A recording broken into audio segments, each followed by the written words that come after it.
Students welcome all in chemistry Shiksha class. आज का हमारा वीडियो कंटिन्यूएशन में some basic concept of chemistry बच्चों first unit 11th and JEE NEET के लिए लॉस। आज जो हम इसके अंदर कंटिन्यूएशन में प्रीवियस वीडियो आपने देख लिया होगा, जिन बच्चों ने नहीं देखा वो देख लीजिएगा बच्चों। और उसके कंटिन्यूएशन में है लॉस ऑफ केमिकल कॉम्बिनेशंस, यानी कि जो केमिकल कॉम्बिनेशंस होते हैं, चाहे वो फिजिकल रेस्पेक्ट हो, केमिकल रेस्पेक्ट हो, किस तरह से होंगे, तो उसके लिए कुछ रूल जो है वो फॉलो होते हैं। जिसमें तो purpose of law of chemical combinations है, कॉम्बिनेशन हम क्या देखते हैं, combinations of elements to form compound. तो कंपाउंड फॉर्मेशन किस तरह से होता है, तो उसमें कुछ प्रोवाइडेड रूल के बेसिस पे अपन जो है वो स्टडी करते हैं। तो फर्स्ट इसके अंदर स्टूडेंट नंबर 1 फर्स्ट लॉ आपका केमिकल कॉम्बिनेशन में, that is known as law of conservation of mass. याद रखिए बच्चों, law of conservation of mass, यानी कि आपका मास जो होगा वो रिमेन कांस्टेंट रहेगा, जिसमें रिएक्टेंट साइड और प्रोडक्ट साइड के अंदर अभी आपका एक्सप्लेनेशन होगा।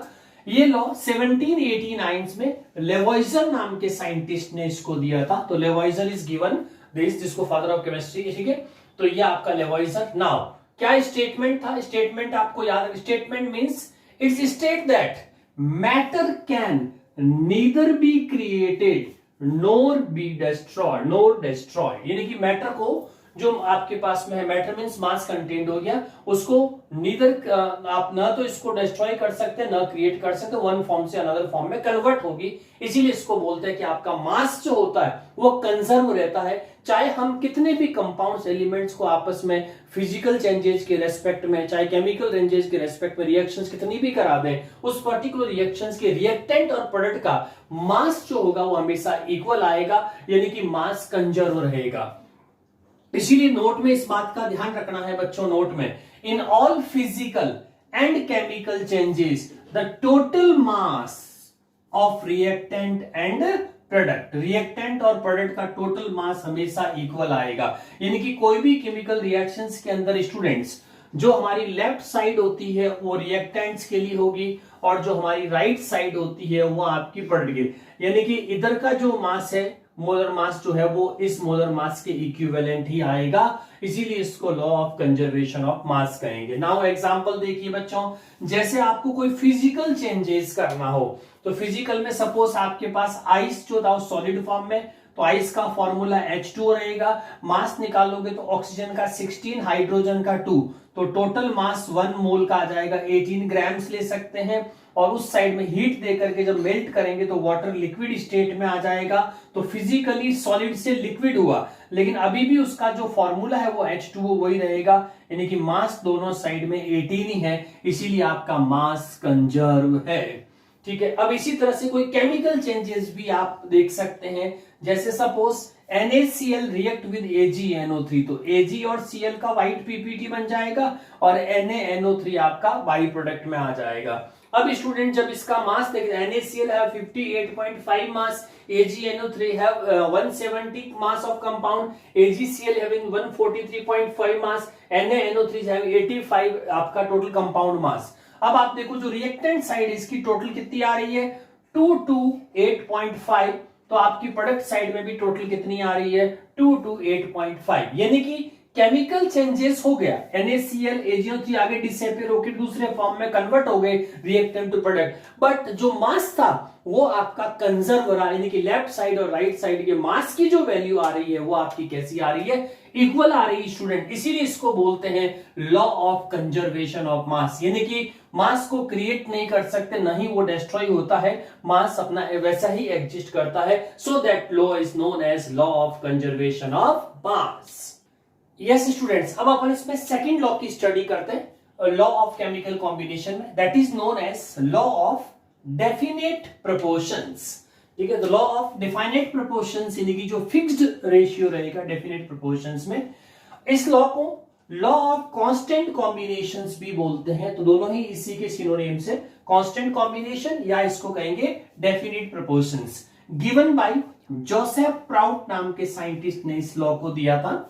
और स्टेटमेंट क्या था, state that a given compound, हमें जो भी कंपाउंड है जैसे वाटर या CO2 हमने लिया, given compound always contain exactly the same proportions of element by weight, यानी कि वो किसी भी सोर्स से मिला हो उसका जो कॉम्बिनेशन है या प्रोपोर्शंस ऑफ एलिमेंट्स है वो सेम रहेगा। जैसे स्टूडेंट्स H2O है, तो H2O में आप देखेंगे तो हाइड्रोजन का टोटल मास 2, ऑक्सीजन का 16, सिंपलेस्ट रेशियो निकालोगे तो क्या आएगा 1:8। तो ये इसका डेफिनेट प्रोपोर्शंस हो गया 1:8। अब H2O चाहे आपने लेक से लिया, वेल से लिया, रिवर से लिया या सी वाटर लिया, उसके अंदर H2O का जो कॉम्बिनेशन है फॉर्मेशन से मास के रेस्पेक्ट में वो हमेशा सेम रहेगा, इसीलिए इसको लॉ ऑफ डेफिनेट प्रोपोर्शंस या कांस्टेंट कॉम्बिनेशन रहेगा।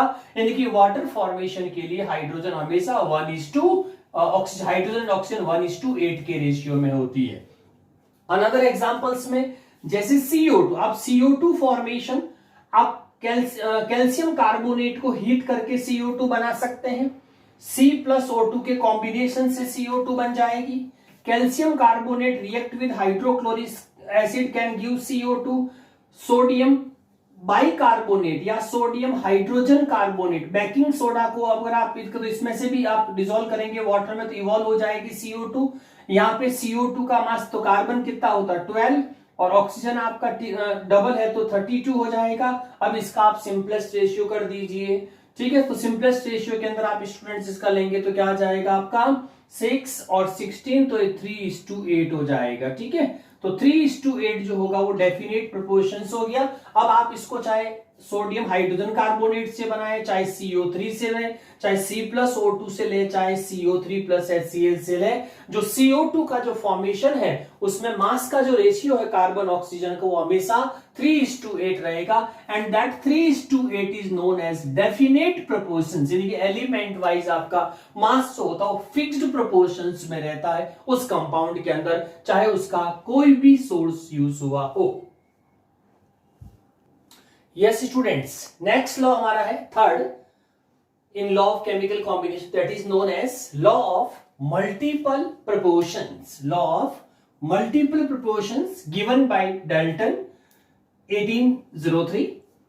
स्टेटमेंट्स क्या होगा, state that if two elements जैसे hydrogen oxygen, sulphur oxygen, carbon oxygen, if two elements can combine to more than one compounds, the masses of one element that combined with fixed mass of other elements are in ratio small whole number is known as law of multiple proportions। इसका meaning ये है students कि आपका कोई भी दो element जब आपके कंबाइंड होंगे तो मास के रेस्पेक्ट पे उनका जो रेशियो आएगा वो एक स्मॉल होल नंबर के अंदर आएगा। अब देखिए इसका एक्सप्लेनेशन, एग्जांपल नंबर 1, सपोज आपके पास हाइड्रोजन और ऑक्सीजन है तो इसके कॉम्बिनेशन से आपके पास से कौन से मोर देन वन कंपाउंड्स बनने चाहिए, तो मोर देन कंपाउंड में H2 बन सकता है, H2O2 यानी कि हाइड्रोजन परऑक्साइड, इन दोनों एलिमेंट के कॉम्बिनेशन से। अब हर मास का mass of one element that combined with fixed mass to another elements, तो इसमें देखो जैसे H2 है तो हाइड्रोजन का मास सपोज 2 ग्राम, तो ऑक्सीजन हो गया 16 ग्राम, इसमें हाइड्रोजन वापस 2 ग्राम, तो हाइड्रोजन तो फिक्स हो गया 2 ग्राम। अब उसके साथ दूसरा एलिमेंट जो होगा वो फिक्स्ड मास में आपका कंबाइंड होगा। जैसे वाटर में ऑक्सीजन 16 ग्राम होती है तो पर ऑक्साइड के अंदर वही अगर ग्राम में लेंगे तो 32, दो एटम है तो 32 हो जाएगा। अब यहाँ पे ऑक्सीजन, क्योंकि हाइड्रोजन तो फिक्स्ड मास में है 2 ग्राम, ऑक्सीजन कितना 16, उसमें ऑक्सीजन 32, इसका सिंपलेस्ट रेशियो, तो ये जो 1:2 आ रहा that indicate ratio of small whole number, यानी कि कभी भी ये डेसिमल में नहीं आएगा, फ्रैक्शन में आंसर नहीं आएगा, वो हमेशा एक स्मॉल होल नंबर होगा, लाइक 1:1, 1:2, 2:3, इस तरह के स्मॉल नंबर्स होंगे, उसको अपन बोलते हैं multiple means more than one compounds formations होगा। सेकेंड एग्जांपल, जैसे सल्फर एंड ऑक्सीजन का अगर अपन कॉम्बिनेशन करते हैं तो सल्फर ऑक्सीजन में SO2 गैस, सल्फर डाइऑक्साइड और सल्फर ट्राइऑक्साइड अपने ऑक्सीजन फॉर्म हुआ, तो सल्फर 32 ग्राम्स और ऑक्सीजन 2 टाइम्स तो 32, इधर सल्फर अगेन 32, ये फिक्स्ड मास हो गया सल्फर का। अब ऑक्सीजन का 3 टाइम्स तो 16 3 48, तो ये 32:48 ऑक्सीजन का आ गया। अब इस ऑक्सीजन का रेशियो निकालेंगे तो कितना आया 2:3, again are in ratio of small whole number. Okay, third example देखिए, कार्बन एंड ऑक्सीजन का कॉम्बिनेशन, तो इसमें आपके कार्बन मोनोऑक्साइड और कार्बन डाइऑक्साइड, जिसमें कार्बन का मार्क्स फिक्स हो गया 12 ग्राम, ऑक्सीजन 16 और इसमें 32, तो 16 32 का वापस स्मॉल होल नंबर आ गया 1:2। तो इसमें जो इंपॉर्टेंट ये कि आपका कॉम्बिनेशन कितना भी हायर मासेस हो उसका स्मॉल होल नंबर रेशियो आएगा, और इसीलिए इसको बोलते हैं लॉ ऑफ मल्टीपल प्रोपोर्शंस। तो स्टूडेंट्स अब अपन फोर्थ लॉ डिस्कस करते हैं, Gay-Lussac law of gaseous volume. ठीक है, गैलुसेक ने एक लॉ दिया जिसको लॉ ऑफ गैसियस वॉल्यूम कहते हैं। स्टेटमेंट क्या था वो देखिए, when the gases combine or are produced in chemical reactions they do so in a simple ratio by volume provided all gases are at same temperature and pressure। तो उनका volume जो रहेगा वो आपका सेम रहेगा रिएक्टेंट और product side में, provided वो सारे एक फिक्स टेम्परेचर और प्रेशर्स पे कंबाइंड हुई हो। जैसे एग्जांपल देखिए, combination of hydrogen gas and chlorine gas, तो क्या रिएक्शन बनेगा, H2 plus Cl2 gives 2HCl, तो 1 वॉल्यूम, ये आपका 2 और उधर आपका वापस से क्या आ गया 2 volume of hydrochloric acid. Second example, combination of hydrogen gas and oxygen gas, तो ये आपका 2H2O plus O2 gives 2L, ये सारे वेपर स्टेट में स्टीम से, तो ये स्टीम फॉर्म में वेपर स्टेट है आपकी, तो इसमें आपका 2 वॉल्यूम 1 वॉल्यूम और ये आपका उधर 2, यानी कि गैस का जो होगा वो आपका रिमेन सेम आ जाएगा। यस स्टूडेंट्स, तो नेक्स्ट लॉ की अपन बात करते हैं, फिफ्थ एवोगैड्रो लॉ।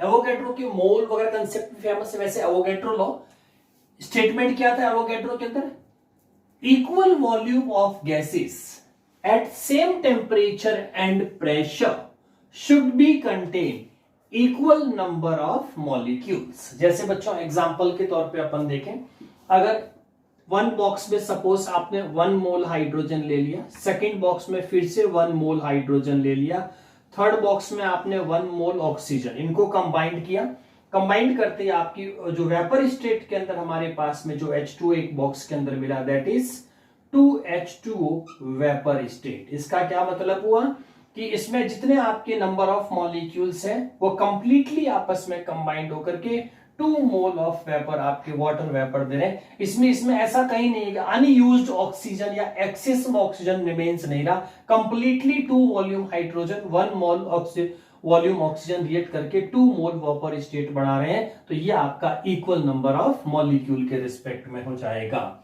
और इसमें जो एवोगैड्रो लॉ, इसका जो स्पेसिफिक सिग्निफिकेंस है, he made distinctions between atoms and molecule, atom और मॉलिक्यूल में क्या डिफरेंसेस होंगे उसके रिमेन्स में, उसके बारे में आपका डिटेल बताया। जैसे helium is only atoms and oxygen atoms, और मॉलिक्यूल्स फॉर्म में ये आपका हाइड्रोजन मॉलिक्यूल, ऑक्सीजन ये डायटोमिक हो सकते हैं इस तरह से, तो पॉली एटॉमिक तक का जो डिस्टिंक्शंस है वो भी हम एवोगैड्रो लॉ से ही करते हैं। यस स्टूडेंट्स, अब लॉ ऑफ केमिकल कॉम्बिनेशंस के बाद में नेक्स्ट इसमें अपन जो स्टडी कर रहे हैं वो है डाल्टन्स एटॉमिक थ्योरी। एक बहुत ही फेमस थ्योरी जो डाल्टन साइंटिस्ट ने 1808 में दिया था, जो इसमें एटम, सबसे पहले उन्होंने एटम वर्ड को दिया और एटम वर्ड का मीनिंग बताया, what does mean by atom. तो एटम में देखिए स्टूडेंट्स, ए जो वर्ड इसको अलग कर दें टॉम से, तो ए हो गया नॉट और टॉम का मतलब हो गया टू कट, और इन दोनों को जब कंबाइन करेंगे तो सेंटेंस आएगा नॉट टू कट, यानी कि atoms are smallest unit of any matter which cannot be further divided, इसीलिए इसको बोलते हैं इनडिविजिबल। ये वर्ड याद रखना है, indivisible smallest particle of matter. किसी भी एटम जो होता है वो किसी भी पार्टिकल्स का स्मॉलेस्ट आइडेंटिफिकेशन स्मॉल पार्टिकल्स होता है। और इसमें फिर डाल्टन ने एटॉमिक थ्योरी के अंदर कुछ पॉइंट कंसीडर प्रूव किया, पॉइंट कंसीडर्ड करके कि ये एटम स्मॉलेस्ट है, इनडिविजिबल है। उसके रेस्पेक्ट में पहला पॉइंट आपका नंबर 1 है, matter consist indivisible atoms. Of course कोई भी मैटर, जैसे अपने पास में मान लीजिए सिल्वर है या गोल्ड है, प्लेटिनम है, आयरन है, तो ये सारे इंडिविजुअल, जैसे गोल्ड आयरन की रॉड है तो इसमें सिर्फ Fe फॉर्म्स है, तो इंडिविजुअल एटम उसमें मैटर में कंसिस्ट करता है, तो एटम की एग्जिस्टेंस है ये फर्स्ट में प्रूव हुआ। सेकंड इन्होंने कहा all the atom of elements have identical properties. It means जैसे अपन मास कंजर्वेशन में कहते हैं, तो हर एलिमेंट अपनी आइडेंटिकल प्रॉपर्टी, जैसे सिल्वर है तो सिल्वर का मास 108 होगा। गोल्ड ले लेंगे तो इसका मास पीरियोडिक टेबल के अकॉर्डिंग आपका प्रोटॉन प्लस न्यूट्रॉन 197 आ जाएगा। आप इसमें कार्बन ले लेंगे तो 12 आ जाएगा, ठीक है। Fe ले लेंगे तो 56 मास आ जाएगा। It means as the mass change, जैसे आपका एलिमेंट चेंज होता है तो उस एलिमेंट के रेस्पेक्ट में आपका मास भी चेंज हो जाएगा, क्योंकि हर एलिमेंट की अपनी इंडिविजुअल आइडेंटिकल प्रॉपर्टीज होती है। इन्हीं इसको अपन इन रेस्पेक्ट ऑफ मास कह सकते हैं डियर स्टूडेंट्स।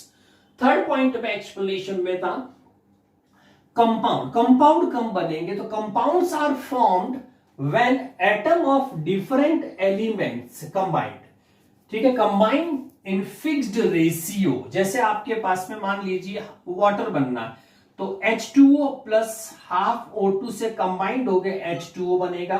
तो यहाँ पे हाइड्रोजन का आपका 2 ग्राम्स हो गया और हाफ O2 का मतलब 16 ग्राम, तो यह आपका टोटल 18 ग्राम। यानी कि इसमें दो एलिमेंट, तो हाइड्रोजन का इसमें 2 और ऑक्सीजन का कितना हो गया आपका, ऑक्सीजन का 16, तो ये आपका एक फिक्स्ड कॉम्बिनेशन मास होकर के कंपाउंड। इसी तरह से कोई भी, जैसे पोटेशियम क्लोराइड बना तो पोटेशियम प्लस Cl2 गैस के कॉम्बिनेशन से आपका 2KCl फॉर्म हो जाएगा।